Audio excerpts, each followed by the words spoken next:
말씀을 통해서 이 경고 속에 담긴 하나님의 뜻이라는 제목으로 말씀 증거하겠습니다. 하나님께서 우리에게 경고를 주시면 그 경고 자체가 문제가 아니고 그 안에 담겨진 하나님의 숨은 뜻, 하나님의 본심, 우리를 향하신 의도, 이것이 우리가 파악해야 될 내용들입니다.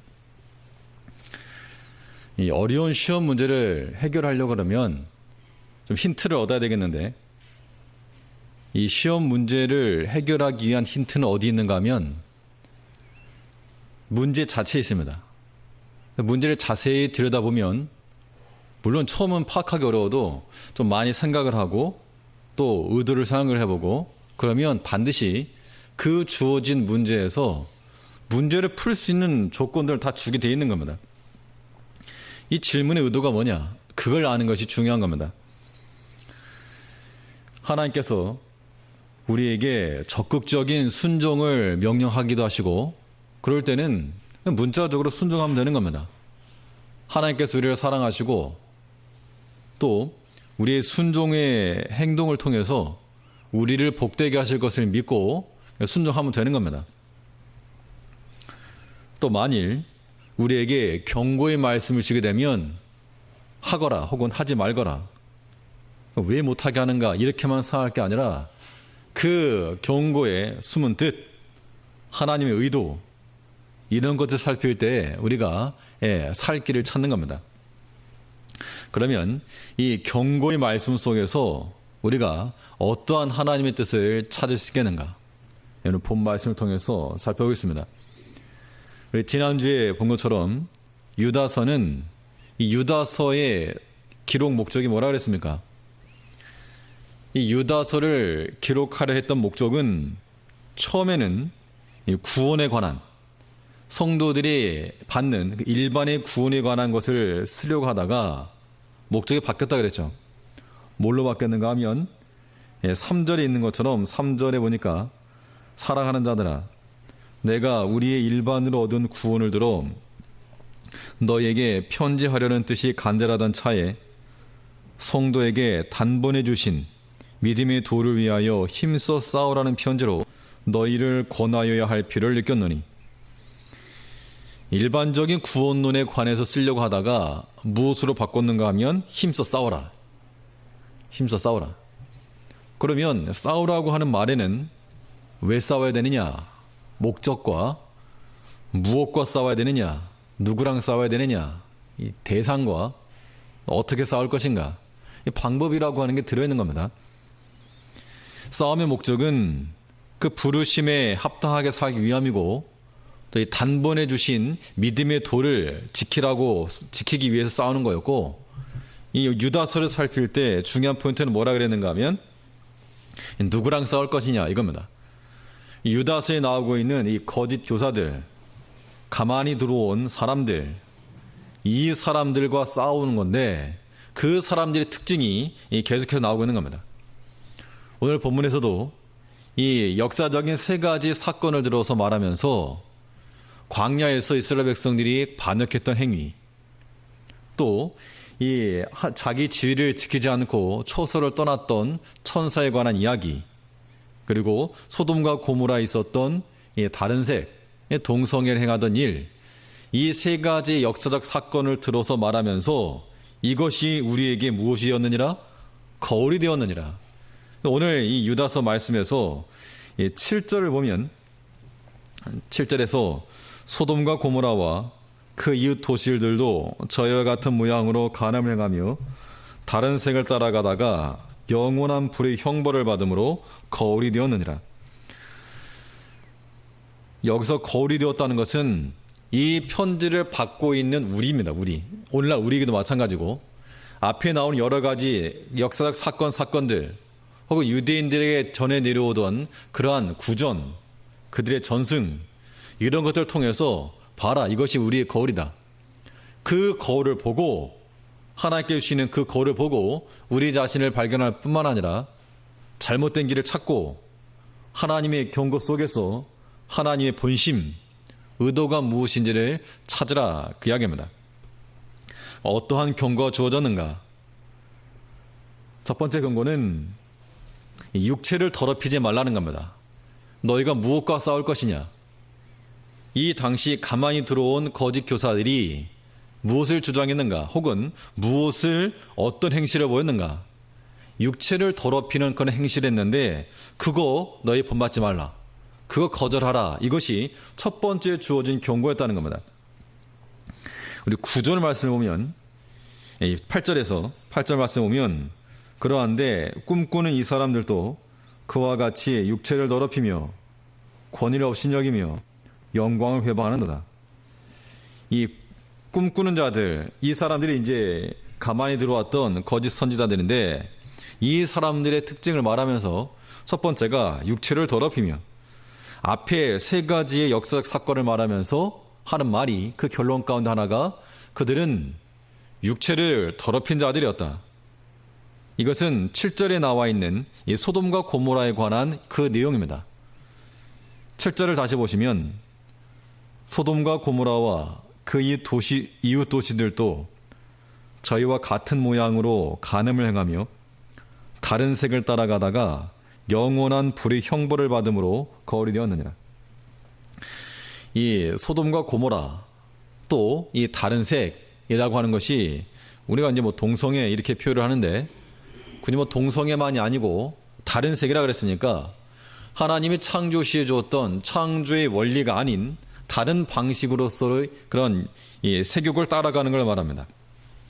이게 오늘날 굉장히 큰 문제입니다.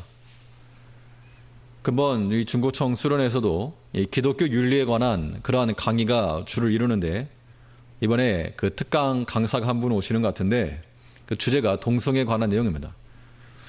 답은 정해져 있죠. 학생들에게 전할 때 안 된다, 잘못되었다 이런 거겠지만 왜 잘못되는가 이런 것을 가르쳐 줘야 됩니다. 이 학생들이 학생뿐만 아니고 오늘날 세대 사람들이 이런 것들에 대해서 감각이 무뎌지고 있는 겁니다. 퀴어 축제 그런 거 보면 이거 인권 보호해야 된다 하면서 이 동성애 이런 것들에 대해서 차별하지 말라 이렇게 주장을 하는데 그런데 우리는 그러한 사상을 경계를 해야 됩니다. 특히 어린 학생들 같은 경우에도 그런 교육이 필요한 이유는 이 근묵자학이라고 자기는 그러려고 안 해도 검은 걸 가까이 하다 보니까 자기도 시꺼매지는 겁니다. 이 분위기라고 하는 것이 굉장히 위험하기도 하고 또 중요한 건데 요즘 다 그런 건 아니겠지만 고등학교는 말할 것도 없고 중학교 고학년만 돼도 중학교 3학년 학생들만 돼도 교내 내에서 하는 그 행동들을 보면 정말 가관단입니다. 물론 생활 지도가 좀 엄격한 학교는 좀 덜하겠지만 그렇지 않은 경우에 제가 목격한 거니까 두려워한 것도 없고 무서워하는 것도 없고 예전 같으면 숨어서라도 그러겠는데 대놓고 하네. 대놓고 표현 같은 것들 하고 그냥 복도에서 누가 오거나 말거나. 그런데 뭘 보는가 하면 그 어떤 특정한 학생 한두 명만이 아니고 하나의 흐름 어떤 그런 애들이 있다 보면 여러 커플 쉽게 말하면 커플이겠죠. 그 커플들 하는 것을 제가 잠깐 보는 그 순간에서도 심각하게 발견하게 되는데 그런 것들을 보다 보면 저러도 되는구나라고 하는 그런 인식들을 갖기 쉽다는 겁니다. 이게 오늘날 사상적으로 넓어지는 건데 그런 것들이 굉장히 위험하죠. 특히 이 소돔과 고모라의 성에서 있었던 이 다른 색을 따라갔다는 거 이게 오늘날 우리에게도 이게 상당히 경계가 돼야 됩니다. 물론 이 자리에 계신 분들이 이러한 일들을 행할 것이라고는 생각 안 하지만 아무런 관련 없지만 그러나 우리와 관련 없는 일이 아니라는 겁니다. 우리 주위에서 일어나고 있고 버젓이 시행되고 있고 또 이 차별금지라고 하는 것이 또 기독교 이 사상을 무너뜨리는 하나의 수단으로 들어오고 있고 이렇게 조심해야 됩니다. 이 육체를 더럽히지 말라라고 하는 이 경고의 말씀에 대해서 우리가 그러면 어떻게 순종할 것인가? 사실 우리가 소돔과 고모라 이 사람들처럼 어떤 동성애를 한다거나 다른 색을 따라간다거나 이런 건 아닐지라도 우리들에게 동일하게 우리의 육체를 정결하게 할 것에 대한 명령이 주어진 겁니다. 그러므로 육체를 더럽히는 자들, 그들이 이 다른 거짓 교사들의 모습이었다면 하나님께서 이것을 우리에게 거울로 주시면서 너희는 그 길을 따라가지 말고 육체를 어떻게 하라? 정결하게 하라. 정결하게 하라. 육체를 정결하게 하는 길이 뭘까? 육체를 정결하게 하는 길이 뭘까? 우리가 아무리 많은 성경을 읽고 찬송을 많이 부르고 기도를 많이 해도 그걸로 우리가 정결해질 수가 없습니다. 그 단적인 예가 누굽니까? 단적인 예가 그렇게 하나님을 사랑하였던 다윗이죠. 다윗이 그렇게 하나님을 사랑했고 숱한 시편을 기록했고 부수 들면 시인이요, 악기를 들면 음악인이요, 칼을 들면 용사요. 하나님과의 그 관계가 강했지만 그러나 그 자신 속에 경건함이 없었습니다. 결국 자기 자신의 의로는 육체의 정결함을 추구할 수가 없었고 언제 가능했느냐가 하나님을 두려워하는 마음을 가질 때만 가능하다는 겁니다. 요셉이 보여준 단적인 예죠. 내가 하나님을 두려워하노라. 하나 앞에서 내가 어찌 득지하리요. 하나님을 두려워하는 마음에서만이 우리의 육체가 더럽지 않고 정결해질 수 있는 겁니다. 어떻게 되겠는가? 오늘 새벽에도 드린 말씀이긴 한데 물론 기억은 안 나시겠지만 우리 육체가 정결해지려면 어떤 모습을 가져야 되겠는가? 하나님께 맡겨야 됩니다. 우리 육체뿐만 아니라 우리 마음까지도 누구에게 맡깁니까? 하나님께 맡기는 하나님께. 왜 맡겨야 되느냐? 이유는 간단하죠. 우리 육체를, 우리 마음을 우리가 어떻게 하기 때문에 제대로 컨트롤할 수 없기 때문에 그렇다는 겁니다. 아이들에게 큰 액수의 돈을 주고 그러면 그 돈을 가지고 그 아이들이 제대로 관리를 못하죠. 그럼 어떻게 합니까 보통? 애들이 어렸을 때 세뱃돈 같은 거 받으면 그래 네가 잘 관리해라 이게 아니고 일단 맡겨라. 맡으면 이제 안 주긴 하지만 맡겨라.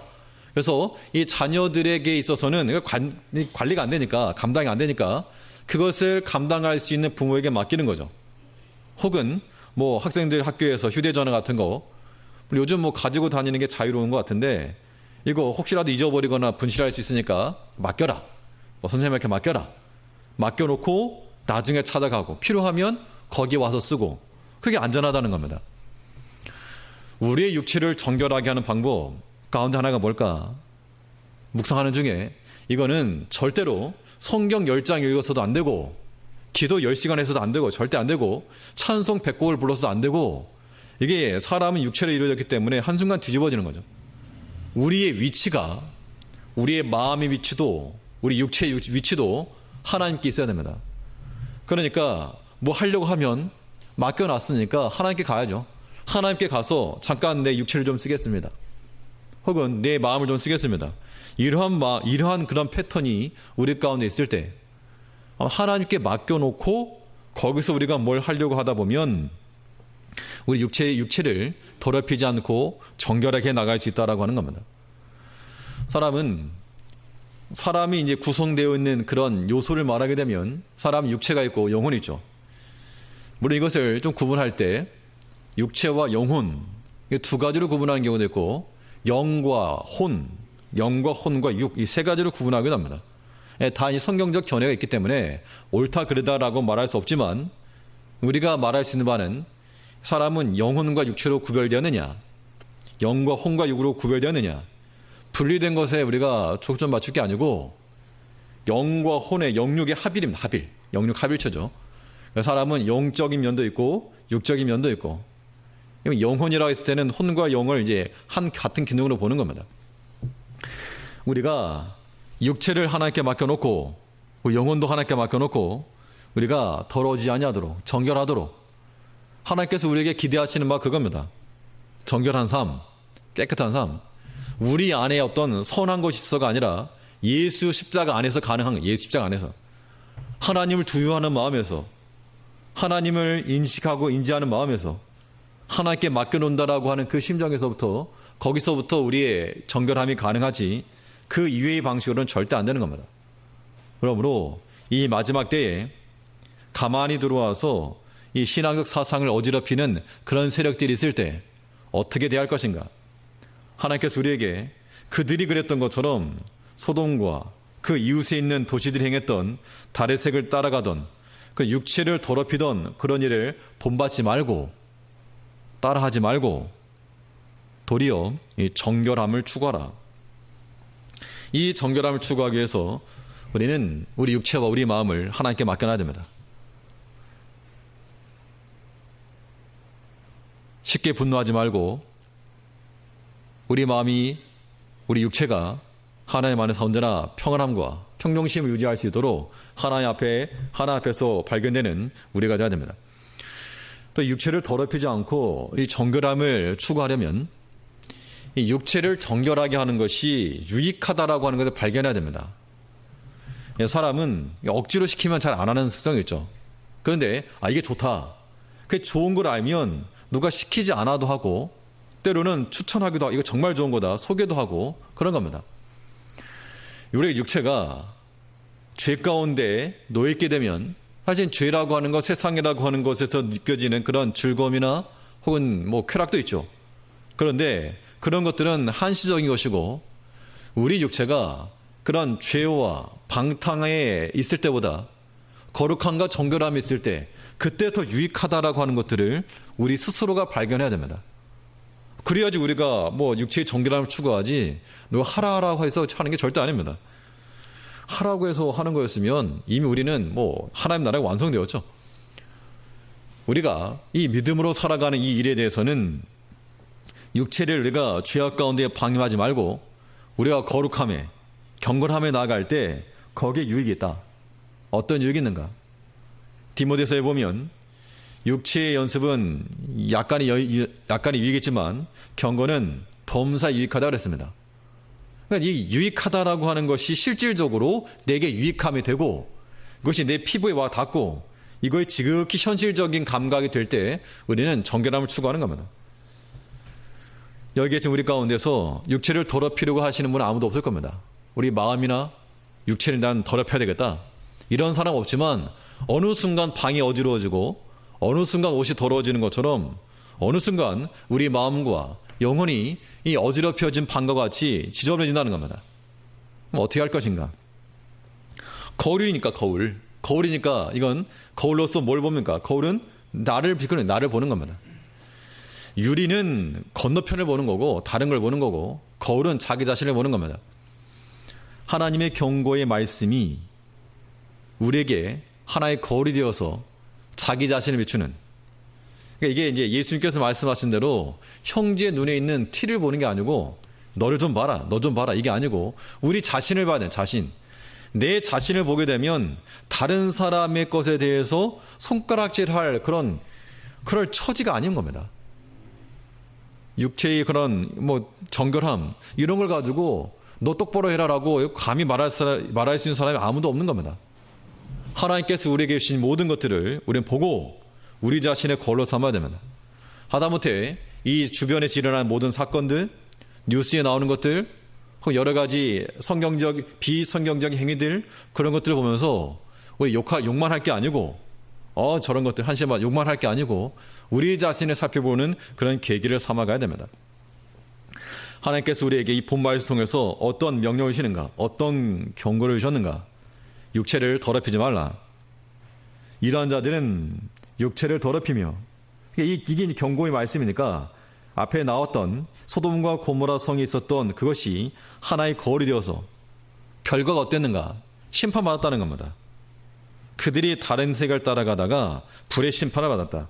이것이 거울이 되었으므로 똑같은 것을 시행착오 겪으려 하지 말고 똑같이 경험하려 하지 말고 이것이 우리의 거울이 되어 육체를 더럽히는 일에서부터는 돌아서라.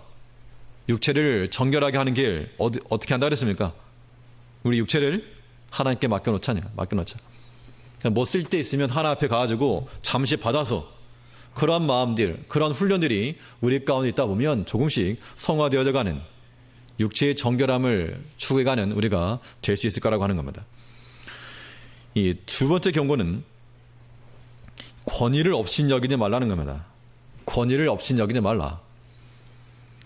이 권위를 업신여기지 말라라고 하는 이 경고의 말씀을 통해 우리는 어떤 순종할 것인가? 하나님 우리는 권세 아래 들어가야 되겠죠. 하나님의 권세 아래에 들어가는 것이 우리에게 주어진 적극적인 명령이고, 권위 없인 여기지 말라라고 하는 것이 우리를 향한 소극적인 그런 경계입니다. 경고. 8절에 보면 그러한데 꿈꾸는 이 사람들도 그와 같이 육체를 더럽히며 권위를 업신여기며,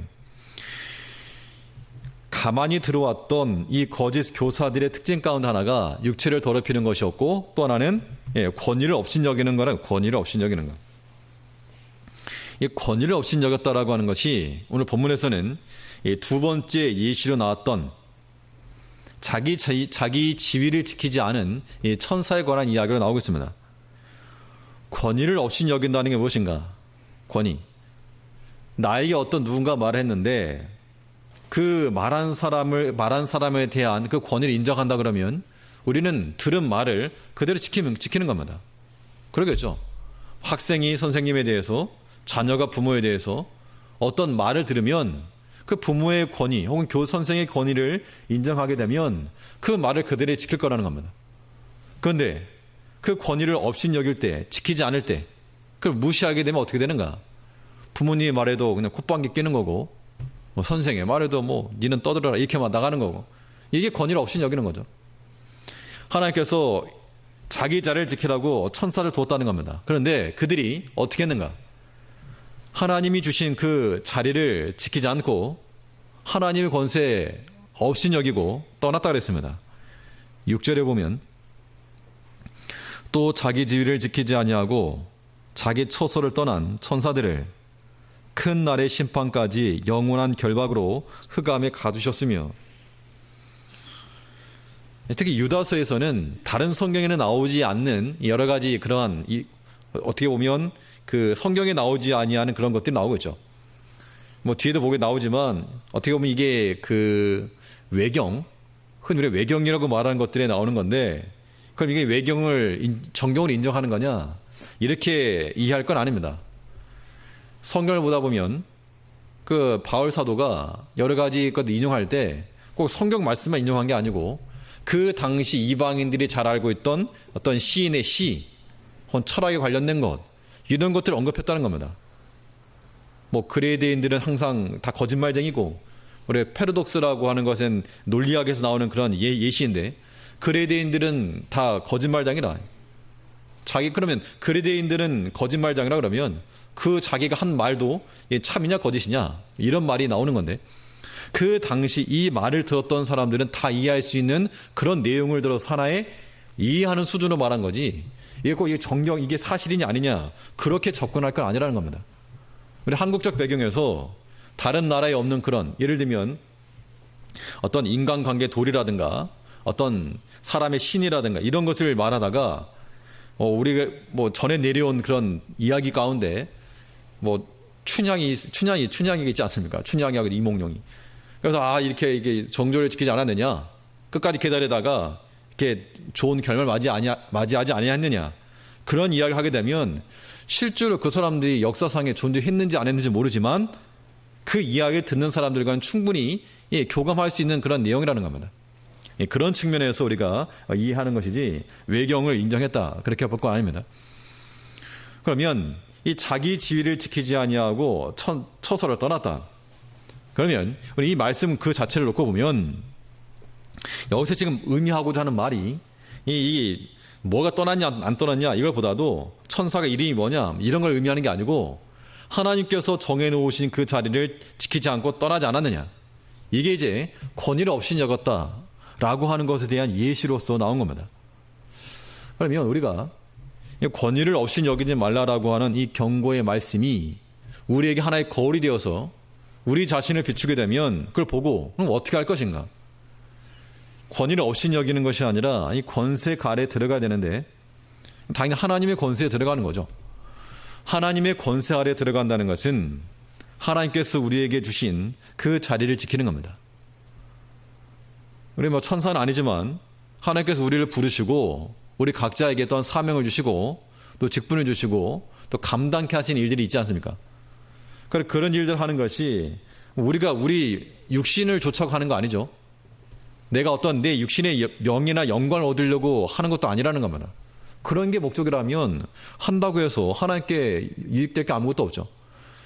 우리가 행하는 모든 신앙적인 일, 이 믿음의 일은 하나님 앞에서 사명감을 가지고 하는 것이 마땅한데 하나님께서 주신 그 자리를 떠나게 되면 그것이 곧 뭐라는 겁니까? 권위를 없이 여기는, 하나님께서 주신 그 권위를 없이 여기는 것.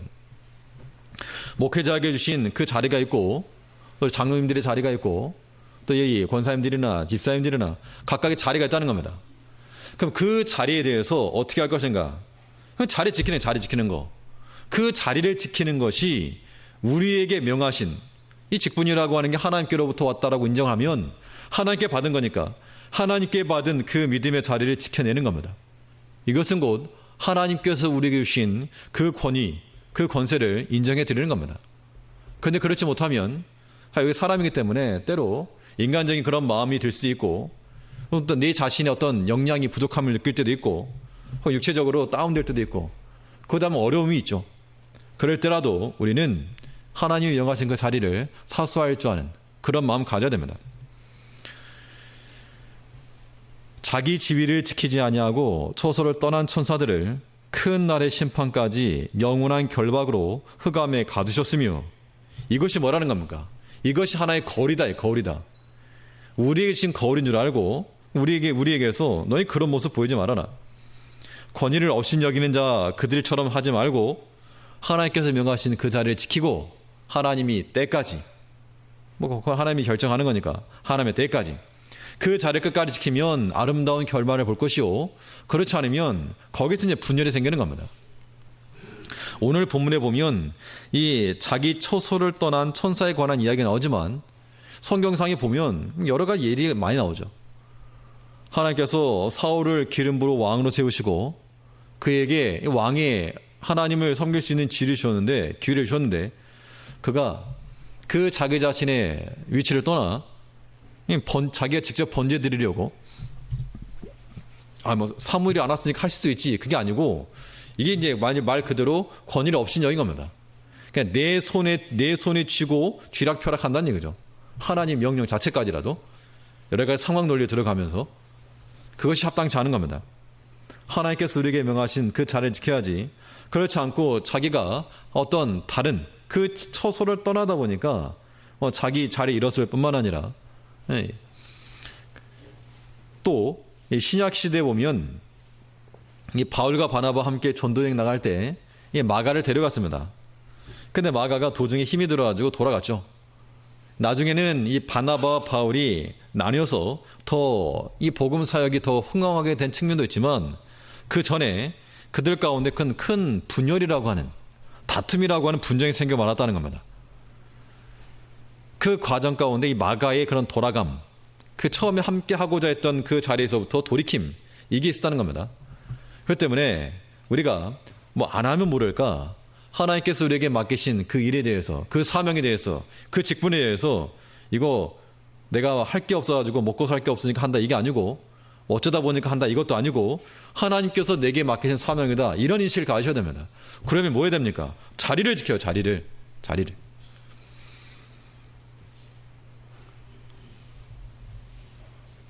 하나님 우리에게 주신 그 자리가 있습니다. 그 자리는 누가 지켜라 해서 자리를 지킬 게 아니고 하나님께서 내게 부탁하신 건 하나님의 부탁, 그 부탁을, 간절함의 부탁을, 하나님 나라를 이루어가고 구원을 이루어가고 이 교회를 세워나가고 하는 일에 하나님이 정말 간절하게 부탁해 주시는 건데 그 자리에 세워놓으시고 우리가 그냥 못 들은 척 한다는 겁니다. 그런 마음은 하나님께 은혜를 보답하는 마음이 절대 아닙니다. 목회자가 하나님께 세우신 그 믿음의 자리를 지키면서 또 교회를 섬기고 또 성도를 섬기는 일에 힘써가는 것들을 다 기대하실 겁니다. 그런데 만일 그렇지 않고 처소를 떠나 어떤 자기 분리하느라고 바쁘게 돌아다니게 되면 성도님들의 마음이 편치 않으시겠죠. 똑같은 겁니다. 하나님께서 우리에게 직분을 주었고 교회를 세워나가는 것은 목사 혼자 하는 게 아니죠. 함께 가는 겁니다. 이 믿음의 일이라고 하는 것이. 그러려면 뭐가 필요한가? 자기 자리가 자기 자리. 하나님께서 내게 명하신 그 자리. 이게 내게 만일 부담이 돼서 멀리 돌아가 버린다. 이거 복된 게 아닌 겁니다. 시편 기자는 하나님의 전을 사모하는 마음으로 너네는 좋겠다 하면서 그 제단 끄트머리에 천막을 짓고 사는 참새와 제비를 부러워하면서 너네는 하나님 성전에 맨날 거하는구나. 그 부러워하는 마음이 있었는데 아유 성전 가면 또 뭘 해야 되고 귀찮고 부담스럽고 멀리 돌아서 가자. 이런 마인드 자체가 하나님이 과연 기뻐하시겠는가? 우리 믿음의 일, 신앙의 일이라고 하는 것이 누구 사람 보는 데 좋다고 하는 게 아닙니다. 그때 우리가 여러 가지 어려움이 있고 힘듦이 있지만 그 가운데서라도 하나님이 내게 맡기시고 부탁하신 거, 부탁도 그냥 매일같이 하는 그런 부탁 말고 누군가가 정말 목숨을 잃어가면서 마지막의 부탁이라 그러면 우리 그걸 가볍게 여길 수가 없는 겁니다. 뭐 부모님의 유언이랄지 뭐 하다못해 어떤 친구의 마지막 부탁이랄지 그런 거는 마음에 새기는 거죠. 우리 주님께서 우리에게 하나님 우리의 구원을 주시고 생명 주시고 주님 오실 때까지 이 말씀을 지켜나가고 구원운동 해나가고 진리를 세워나가고 복음을 전파해라. 이거 하라고 우리에게 각자 자리를 세워놓으셨는데 우리가 그걸 떠나버리면 이거 누가 하는 거야? 누가? 우리 주의 간절한 부탁, 하나님의 그런 부탁, 명령이기도 하지만 또한 부탁인 줄 알고 매몰차게 거절해버리는 그런 냉혈한 냉정한이 되어서 안 된다는 겁니다. 자기 지위를 지키지 아니하고 자기 처소를 떠난 천사들을 큰 날의 심판까지 영원한 결박으로 흑암에 가두셨으면, 여기선 천사라 그랬으니까 그랬지 만약 여기에 우리 자기 자신의 이름이 들어간다면 이건 공포입니다. 공포. 하나님께서 우리를 사랑하셔서 믿음을 주고 하나님의 성결뿐만 아니라 우리의 특별히 직분을 주셔서 하나님 섬기게 하셨는데 자기 처소를 떠나고 그래버리면 심판 날에, 그날에 우리 주님 다시 돌아와서 이 모든 걸 결산하는 그날에 유구무원이 되지 아니하도록 이 믿음의 자리를 지켜낼 수 있는 우리가 되어야 됩니다. 권위를 업신여기지 아니하고 하나님의 권세 아래 들어가 하나님께서 명하신 그 명령, 다른 걸 떠나서 아무튼 있으라고 한 그 자리만 잘 지켜도 우리가 충분히 주의를 감당할 수 있는 겁니다. 이 믿음의 자리 지키는 우리가 되어야 되겠고, 세 번째 경고 말씀 무엇인가? 세 번째 경고는 영광을 회방하지 말라 그랬습니다. 영광을 회방하지 말라. 바꿔 말하면 영광을 회방하지 말라 그랬으니까 이것이 위에 하나의 거울이 되어서 우리는 하나님의 영광을 위하여 영광에 도움이 되는, 보탬이 되는 그러한 모습이 있어야 한다는 겁니다. 8절 다시 보면 그런데 꿈꾸는 이 사람들도 그와 같이 육체를 더럽히며 권위를 업신여기며 영광을 회방하는도다. 여기서 영광이라고 하는 것은 누구 영광이겠습니까? 하나님께 돌아갈 영광입니다. 하나님께 돌아갈 영광을 누가 회방했는가? 자기 자신들이 회방했다는 겁니다. 이것에 대한 예로, 역사적 예로서 이 광야 백성들의 범죄 사건, 이게 나오고 있는데 우리 5절 말씀을 보면 너희가 본래 범사를 알았으나 내가 너희로 다시 생각나게 하고자 하노라. 주께서 백성을 애굽에서 구원하여 내시고 후에 믿지 아니하는 자들을 멸하셨으며, 하나님께서 이 광야 백성들을 애굽에서 구원하여 내셨는데 그런데 그 가운데서 믿지 아니하였던 자들 어떻게 살겠느냐? 광야 가서 뭐 먹고 살겠느냐? 이 어린 핏덩이들 어떻게 살겠느냐? 이렇게 하나님의 능력 의심했던 자들을 하나님께서 멸하셨다. 하나님께서 그의 크신 능력과 그 힘의 영광으로서 하나님께서 이끌어내시고 구원하셔서 우리를 구원하실 뿐만 아니라 이 죽은 자를 살리는 것 같은 그 일을 통해서 하나님이 영광 받으시려고 했는데 그래서 불평을 하고 믿지 않고 그런 자들은 하나님의 영광이 회방되었다는 겁니다. 회방하는 자가 되지 말라. 이걸 지금 말하고 있는 거죠. 그러면 회방하지 않는 그런 모습을 살려면 우리에게서 어떤 모습이 나타나야 되는가? 하나님의 뜻에 역행하지 않고 우리가 순행. 하나님의 영광에 우리가 보탬이 되고 또 그 방향으로 나아가야 될 것을 말하고 있다는 겁니다. 하나님의 영광을 가리지 않으려면 어떻게 할 것인가? 하나님만 나타나게 하면, 하나님만 나타나게. 뭐 집사님 기도 가운데 예, 아무튼 우리 육체는 드러나지 않고 하나님의 영광만 드러나기를 우리가 기도를 하고 있는데, 그런 기도 제목이 또 우리의 기도가 돼야 되겠죠. 무엇을 하든지, 목회자가 설교를 하든, 우리 직분자들이 주의 이 교회를 돌아보든, 어떤 봉사를 하든 자기 자신은 드러나지 않고 십자가 뒤에 감춰지고 오직 주의 영광만이, 하나님의 영광만이 나타나는 것, 이것이 우리가 추구할 바라고 하는 겁니다. 그런데 그렇지 않고 하다 보니까 내가 조금 이름을 좀 받아야 되겠고, 내가 뭔가 조금 좀 대접을 받아야 되겠고, 내 이름이 좀 높아져야 되겠고, 이게 안 되면 속이 상한 그런 모습이 곧 영광을 회방하는 겁니다. 하나님이 받으셔야 될 영광을 왜 네가 빼앗느냐, 왜 가로채느냐. 하나님의 교회를 어지럽혔던, 가만히 들어왔던 이 거짓 선자들은 육체를 더럽혔고 권위를 없인 여겼을 뿐만 아니라 영광을 회방했다 그랬습니다. 영광을 회방하는도다. 하나님께 돌아갈 영광을 회방하는 거죠. 이 영광을 회방하지 아니하도록 우리는 방해꾼이 되지 않도록 그냥 비켜. 주님께서 나가신다 그러면 그냥 비켜 그러면 비키고, 들어와 그러면 들어가고, 하나님께서 행하시는 그 일에 대해서 우리 오직 그 십자가 뒤에 가려지고, 십자가 뒤에 감춰지게 되면 어떠한 마음이 생기는가 하면, 일단 그 예능 프로 가운데 가면 쓰고 하는 복면가왕이라는 게 있죠. 그 가면을 쓰고 하니까 이제 가끔 이제 그 인터뷰 하는 걸 들어보면, 야, 내가 이제 평상시 같으면 그렇게 못 하는데 가면을 쓰니까 얼굴 안 보이니까 그냥 뭐 담대하다고, 뭐 평상시에는 이렇게 춤 추거나 그러지 않은데 얼굴 가려지니까 뭐 추면 내가 누군지 모르니까, 자기 자신이 가려지게 되면 거기 담대함을 알 수 있다는 겁니다. 우리가 예수 십자가 뒤에 가려지게 되면 여기도 마찬가지입니다. 십자가 뒤에 가려지게 되면 거기에는 오직 담대함이 나타납니다. 왜? 사람이 안 보이니까. 예수만 보이니까. 예수 십자가 때문에 안 보이는 거. 예수 십자가만 보이니까 거기에 담대함이 나온다는 겁니다. 그러므로 우리가 사람에 대한 두려움, 혹은 사람과의 관계, 혹은 하나님 일에 대한 그런 방해, 이렇게 생겼다는 것은 우리가 완전히 뒤로 숨지 못하고, 십자가 뒤에 숨지 못하고 빼꼼 얼굴 내민 겁니다. 다치기 전에 집어넣어. 오직 예수 십자가에 다 집어넣고 예수 십자가는 앞세우고 완전하고 철저하고 완벽하게 가려져야 됩니다. 이것이 하나님의 영광을 회방하는 자가 되지 않고 하나님의 영광을 고스란히 드러낼 수 있는 우리의 모습이 되는 겁니다. 회방하지 말라 그랬는데, 이때 이 구절에도 첨언하고 있는 게 뭐냐면, 특히 언어, 말로써 회방하지 말 것을 말하고 있습니다. 구절에 보면 천사장 미가엘이 모세의 시체에 대하여 마귀와 다투어 변론할 때 감히 회방하는 판결을 쓰지 못하고 다만 말하되 주께서 너를 꾸짖으시기를 원하노라 하였거늘 이 사람들은 무엇이든지 그 알지 못하는 것을 회방하는도다.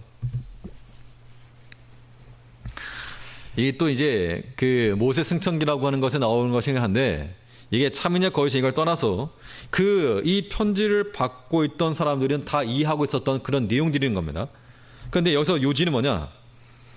여기서 천사장 미가엘이 이 모세 시체에 대해서 변론할 때도 회방하는 판결을 쓰지 못하고 주께서 너를 꾸짖으시기를 원하노라, 이렇게만 했다는 겁니다. 그런데 이건 이제 우리 공동체 내에서 주어지는 말이겠죠. 어떤 말을 하거나 판단의 말을 할 때 주께서 꾸짖으시길 원하노라, 요 정도 선에서 멈춰라, 그 이야기입니다. 더 변론하는 태도로 하지 말고, 물론 말을 하고 싶어도 좀 참고 회방하는 말, 판단하는 말, 정죄하는 말, 그런 거 하지 말고 꾸짖으시기를 원하노라, 이렇게 해서 멈춰라, 그 이야기입니다. 만약 그렇지 않으면 어떻게 되는가? 마치 그렇지 않으면 성경에서 말하는 바가 그렇지 않고 자기 하고 싶은 말 다 하게 되면 그건 마치 뭐가 같다는 겁니까? 이성 없는 짐승 같다, 본성대로 행하는 것과 같다, 그렇게 말하고 있는 겁니다. 10절 하반절에 보면 알지 못하는 것을 회방하는도다. 또 저희는 이성 없는 짐승같이 본능으로 아는 그것으로 멸망하느니라. 그러니까 어떤 사람이 생각도 없이 그냥 먹는 거, 마시는 거, 이렇게만 살면 뭐 사람도 짐승도 아니고 사람인데 그렇게 살 수 없는 것처럼, 때로 우리가 어떤 말, 특히 말에 대해서도 하고 싶은 말 다 할 게 아니고, 때로는 주께서 꾸짖기를 원하노라, 여기서 멈추고 이성을 써서, 믿음을 써서 본성에 의해서 나오는 그런 악한 말 다 나오지 못하도록 막으라 그 이야기입니다. 이것이 영광을 회방하지 않는, 영광을 회방하는 것을 막는 겁니다.